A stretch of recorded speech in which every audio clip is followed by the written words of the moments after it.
It's Thursday, August 6th. The Taliban has drafted a code of conduct that instructs its militants to do their best to avoid civilian casualties and to limit suicide bomb attacks to high-value targets. Currently, the wording on limiting their carbon footprints is still being worked out. This is The Current.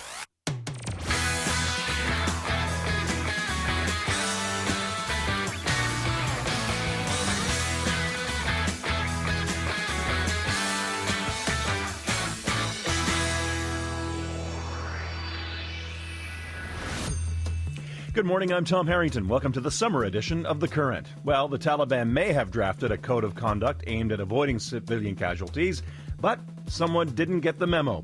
21 people were killed today in Helmand province in southern Afghanistan. The wedding party riding a tractor was on its way to a ceremony when a roadside bomb detonated. Violence has been on the upswing as national elections draw near. July was the bloodiest month for NATO in the 8 years it's been waging war with the Taliban. In our first half hour, with 2 weeks to go before the vote, we get a picture of just how engaged Afghans are with the election from a Canadian in charge of making sure it's fair. And we ask a couple of analysts to assess whether Afghanistan is really any closer to the democratic society that Western nations, including Canada, had hoped to build. In part 2 this morning, grey power and the sexual revolution. Canadian seniors are living longer and healthier, and when combined with the advent of new drugs, many are getting a new lease on their sex life. For some, though, there's been a cost. We'll bring you a documentary that explores the growing rate of HIV infection among Canadians over 50 and the public health challenge we may face through the eyes of a senior re-entering the world of dating. But we begin with ballots and bullets in Afghanistan.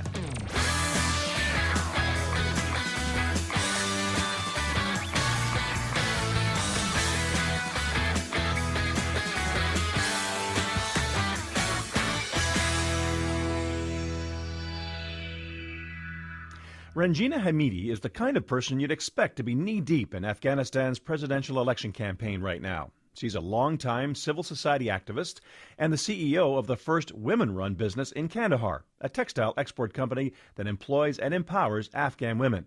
But with just 2 weeks to go until Afghans head to the polls, even she is having a hard time getting excited. To be quite honest, the mood is very gloom and doom.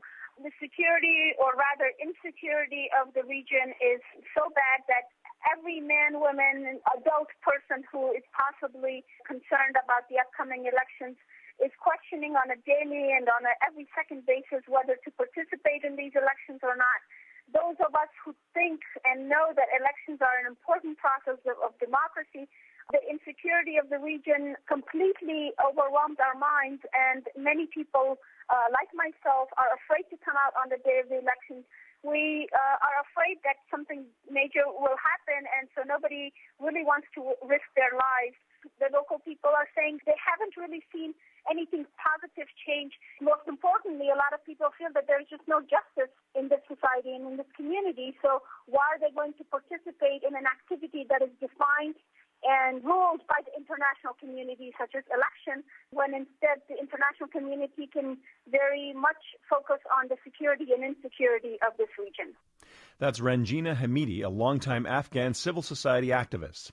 There are 41 candidates running for the presidency. Hamid Karzai, the current president, is widely expected to win another term, despite a slide in his popularity. But just getting the voting booths open and the ballots counted is going to be a challenge. Charges of corruption are rampant, and Afghanistan's Electoral Complaints Commission, the independent body responsible for making sure the election process is fair and free of fraud, has already disqualified 58 candidates. All but 2 of them were found to be members of an unofficial military force. Canadian Grant Kippen is the chair of Afghanistan's Electoral Complaints Commission, and we've reached him in Kabul this morning. Good morning. Good morning. With a couple of weeks to go, how prepared is the country for the election that's coming? Well, I think the country is engaged in these elections. There's most people are becoming more involved, more aware. Campaign started, I would say, a bit of a low note, but the pace and the intensity of the campaign has increased, and I think it will continue to do so up until Election Day. Now, you oversaw the last election in Afghanistan, and I'd like to know how the mood compares, especially considering what we heard from Rajina Hamidi, the activist there, who's less than excited about it and even worried. How do you measure the mood right now? Well, in her interview, she referred to the security situation, and I think that's rightly the number one question on a lot of people's minds at the moment is just, will the security situation allow for people to participate in these elections? I think there's a growing interest and desire to participate, and I think one of the criteria by which these elections will be evaluated is whether they were inclusive or not, and I think by the rising interest and involvement, I think people definitely are showing that they're interested and they want to participate. And but Election Day, we'll see what the security situation is going to be like. And I think it's going to be different in various parts of the country. And we'll just see what plays out and hope for the best. Again, comparing it to the previous election, how does the security situation, set up in terms of voting day? Are you confident that people will have the chance to vote as opposed to what happened 4 years ago? Well, in 2004 and 2005, security was an issue. I don't think that. I think the security situation right now is definitely different than it was back then. But again, there was the people wondering whether or not they would be able to come out on Election Day and vote or not. And I think it's too early to call at this point in time. I don't think we're going to know until several days before, or sometime maybe not even until the morning of, on whether people are going to make the decision to get out to the polling stations and vote. The Taliban, I know, has been calling on a boycott of the vote, even warning people not to vote. And I wonder, how do you encourage people to vote when the Taliban make these kinds of threats? Well, I think the Taliban are one small voice, one small group in the country, and you've got a population that is obviously much larger than the Taliban, and I think they want to come out. I think they want to participate. It's not just the voters. I think the candidates, all 5,000 plus candidates, both the presidential and provincial council candidates, are motivated to win, and they want to see their supporters come out and vote for them on Election Day. So I think there's a lot of different groups, a lot of stakeholder groups that are want to see involvement and want to get out and participate. So again, we'll just have to wait and see how things play out on Election Day. Now, the commission that you run has already disqualified dozens of people from running because of what are called, I guess, unofficial or links to unofficial military forces, whatever that means. But I guess what I'm curious about is, how do you make sure that the people running are legitimate, have clean records? Well, there's a process at the beginning of the election campaign called the challenge period. And candidates and voters get an opportunity to the candidates need to meet certain criteria, and voters feel if they don't meet those criteria, they can file a challenge against them.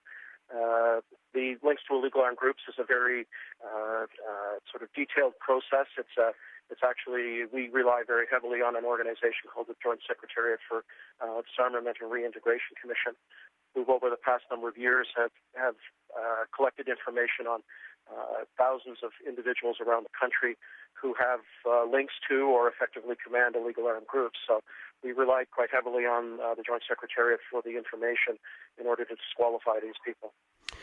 When all is said and done in this election, how would you yourself measure whether the election was fair and a success? Well, I think what we need to look at is it been a credible process? Is it genuine in the eyes of the Afghan voters?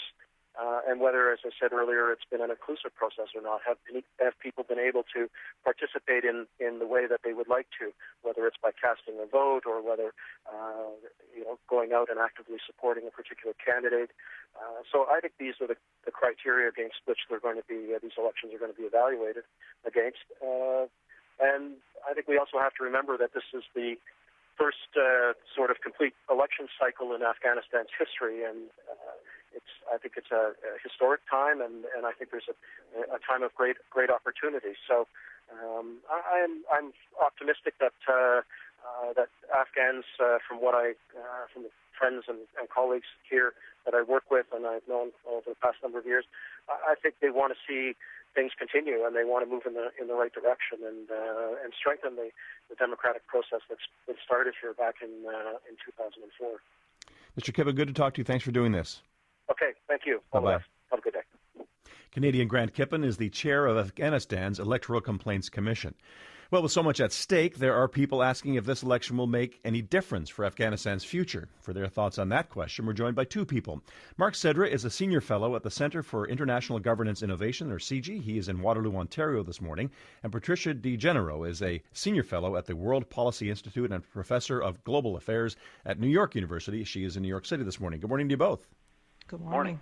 Patricia Degennaro, I'd like to start with you. Hamid Karzai appears to be the leading contender in this election, but people talk about soft support. How popular do you think he really is among the voters?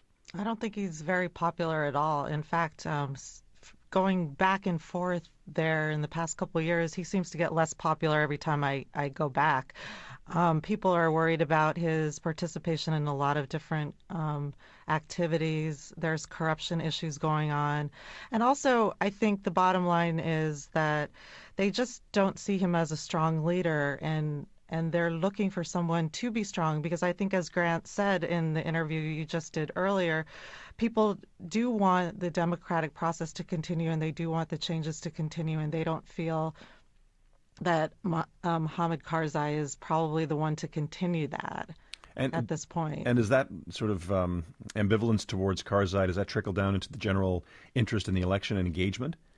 Well, what trickles down into the engagement in the election is that a lot of Afghans feel that this has been decided already. So they feel that the Americans, even though there's an international community there, it's always the Americans that everyone's blaming, which is the way it goes. But they feel the Americans have made the decision that Karzai is going to stay in office, and they're supporting him in that office. So I think that's why you heard in the beginning that the morale is kind of blue or low, because people think, well, I'm going to go vote, but he's going to win anyway, so what's the point?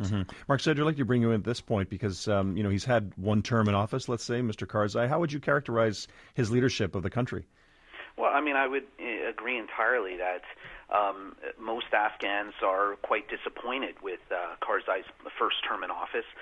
There is a perception that he is weak, and it's the resentment and anger that is brewing among various segments of the population is only growing. And it's different for some Afghans. People are quite upset because of they feel Karzai hasn't done enough to rein in international military forces because of the collateral damage that we've seen in coalition and NATO military activities, where so many civilians have been killed in bombings of Taliban targets and so on. But there's also a great deal of resentment, particularly among Afghan elites in the business community, over the high levels of corruption and mismanagement that we've seen in the Afghan administration. But also, even although they're not voters, even among the international community, there's growing frustration with President Karzai over the perception that he's not doing enough to move reforms forward, to crack down on some of the corrupt officials and warlords, so to speak, in his administration. So there is a great deal of frustration on all sides with the Karzai administration. But it's not easy to govern what appears to be a pretty chaotic state. What if anything, Mark Sedra, might Karzai have in terms of leadership qualities? What has he done that may have been positive, if anything? Well, one of the things that Karzai really, his approach to leadership is really the big tent approach. He brings everybody under the tent. So on one level, he has been able to appeal to a wide range of Afghans across ethnic divides. And so that's been very positive. But the question is, how has he been able to do this? And that means making concessions to some pretty despicable characters, former warlords, human rights abusers, and so on.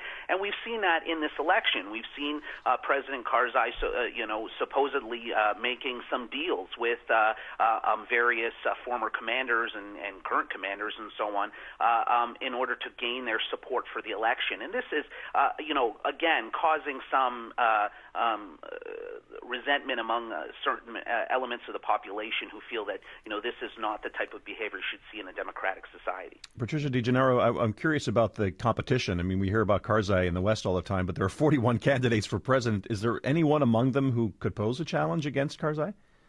Well, I think there are two formidable candidates, actually, and only one of them, unfortunately, seems to be talked about quite a bit, and that's the foreign minister, Abdullah. Mm-hmm. But there's also Ashraf Ghani, who seems to be quite a strong candidate as well. I think the problem is it seems that they're getting not very much coverage, not very much support, which also happened in the last election and was complained about.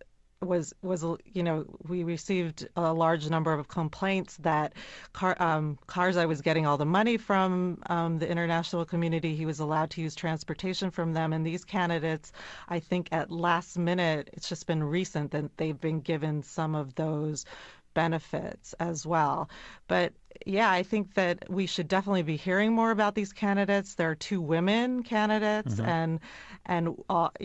I think that's part of the complaint with the Afghans themselves is that they feel again that Karzai is getting all the support.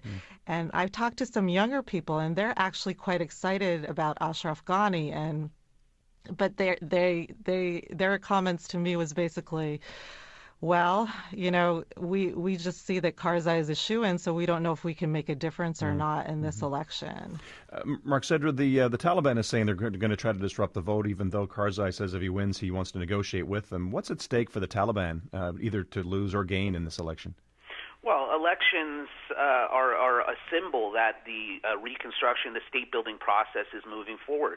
So, the elections in 2004 and 2005, the first presidential and parliamentary elections, allowed the government to gain some momentum. They could say that, we were able to hold this complex process relatively smoothly and effectively, and so that is a demonstration both to the Afghan people and the international community that they're doing their job, that the process is moving forward, which is in stark contrast to the security environment today, which is actually deteriorating. So there's a lot at stake here for the Afghan government, for the international community with this election. It has a tremendous symbolic value in addition to its importance for the government system. And for Canada as well, Mark, the country has spent tens of millions of dollars and, of course, lost many dozens of lives of young men and women fighting there. What's at stake for our country in this? Well, if this election were to fail, we're already seeing some disturbing signs that many polling centers across the country aren't even going to be open, about 10%, and in the South that number might rise up to 30%. If the country's not able to hold an election after several so many years of Canadian support, then there will be many people questioning whether the Canadian government and Canada in general should continue to commit itself to this process. Patricia Degennaro, the elections, of course, are a sign of a nascent democracy still. I guess in Afghanistan's kind of a toddler, I would suppose, at this point. But what's your impression of where democracy is, how it's faring, working or not working in the country there? Well, it seems to be taking its time, and like you said, a toddler. When you don't have a strong leader who supports the democratic initiatives and is supporting instead, or is seen to be very corrupt in the system, it's hard for people to get out and participate in any type of democracy, to have a voice, to say that they disagree with something or they need help with something else. Because they're intimidated if they're not agreeing with the leadership. And so it is at very basic stages, and the elections do count because that in Afghanistan culture, often massing support is the way that things have gone in the past. So this gives at least Afghans the opportunity to see that their activity or their participation is at least making a little difference. But I think, again, as Mark said earlier, if they're not seeing this election as legitimate, which they may or may not tell you, they may feel that this democracy experiment is just not working for them and they need to move on or to try something else. And then we may see some trouble for the international community after that. Mark Sedra, if the election is, fraught with security problems we heard about earlier, if voters are kind of turned off, if they're complacent because they think Karzai is going to win, or if it's just questionable, there are a lot of doubts, what's the point of even holding the vote at all? Well, I mean, we're locked into a cycle now, and the whole question of whether the election should take place really should have happened in 2004, where there were many voices who said, actually, we don't need an election right now, that this is such a complex logistical undertaking that really what we should focus on now is good governance and promoting reforms and stimulating development. But the decision was made, and some say for external political reasons, to move with the election process. Now we're in a cycle, so I think it's important that you have an election. If you don't have an election now, you delegitimize the democratic process for so many.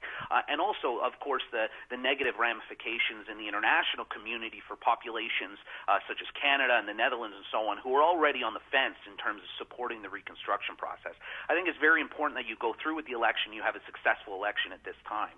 I mean, just to say that there is some positive signs coming through. I mean, certainly the campaigns did start off a little bit slow, but Karzai's facing a significant fight now. And I think the most positive thing that could happen is if on election day that you see that Karzai doesn't get 50% of the vote. And if he doesn't, then there's a runoff. And I think that right. would show to many Afghans that this is not a stitch-up, that the Americans have not already predetermined the outcome, and that this is a genuine democratic process. So I think that it's already we've seen interesting signs with candidates introducing whole platforms. So Thanks. I think that there are some positive signs. We're going to have to leave it there. We've got to go. Thanks a lot. Thanks. Mark Sedra is a senior fellow at the Center for International Governance and Innovation. Patricia Degennaro is a senior fellow at the World Policy Institute. In our next half hour, sex and the senior citizen. I'm Tom Harrington. You're listening to the summer edition of The Current on CBC Radio 1.